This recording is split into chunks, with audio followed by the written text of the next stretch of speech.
Piensa en la siguiente idea por un momento. ¿Creen que en la antigua Grecia se conocían los mismos números que usamos en la actualidad? En este video hablaremos sobre los números irracionales y abordaremos cómo su descubrimiento remeció las matemáticas que existían hasta entonces. Los humanos hemos usado números al menos desde que existen registros históricos. Por ejemplo, el 0 y los números positivos surgen naturalmente desde la necesidad práctica de contar cosas. De forma similar, la necesidad de medir presentó el problema de determinar dimensiones de objetos que no se podían explicar usando números enteros.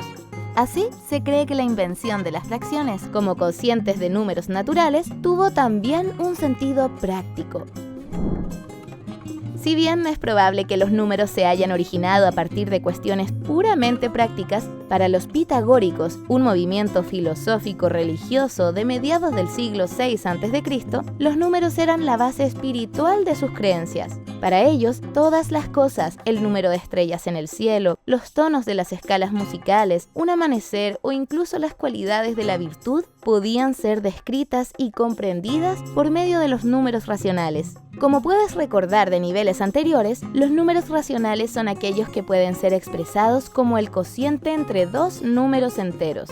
Dado que los pitagóricos creían que todos los números son racionales y que los números racionales son la base de todas las cosas en el universo, ¿te imaginas cómo fue su reacción cuando se demostró la existencia de números que no pueden ser expresados como el cociente entre dos números enteros? Esto nos lleva a la historia de Hipaso de Metaponto. Hasta el siglo V a.C.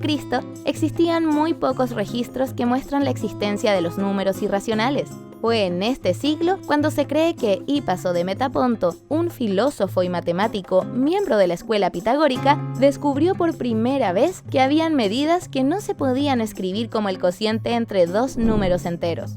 El mito cuenta que Hipaso le presentó este descubrimiento a un grupo de pitagóricos durante un viaje en barco y que fue tal la conmoción que generó que estos lo lanzaron por la borda para mantener en secreto la existencia de estos números. Otro mito plantea que fueron los dioses quienes hundieron el barco por el disgusto del descubrimiento. No se sabe a ciencia cierta cuál fue el descubrimiento exacto que hizo Hipaso para dar con los números irracionales, pero se cree que fue en el estudio de la geometría donde estos aparecieron por primera vez. Considera, por ejemplo, un cuadrado de lado 1, como se muestra en la pantalla. Trazamos su diagonal y a la medida del largo de esta la denotamos por d. Ahora, aplicando el teorema de Pitágoras para conocer el largo de la diagonal, obtenemos que d al cuadrado es igual a 1 al cuadrado más 1 al cuadrado, lo que es igual a que d al cuadrado es igual a 2. De esta ecuación, obtenemos entonces que el largo de la diagonal debe ser raíz de 2. ¿Qué tipo de número es raíz de 2? Alguien que solo conoce los números racionales intentaría escribir la raíz de 2 de la forma p dividido q, para valores de p y q enteros.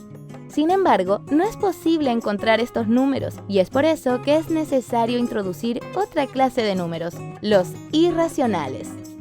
La raíz de 2 es uno de los números irracionales más conocidos. Durante esta actividad intentaremos convencernos de que la raíz de 2 es irracional y buscaremos una aproximación de este número.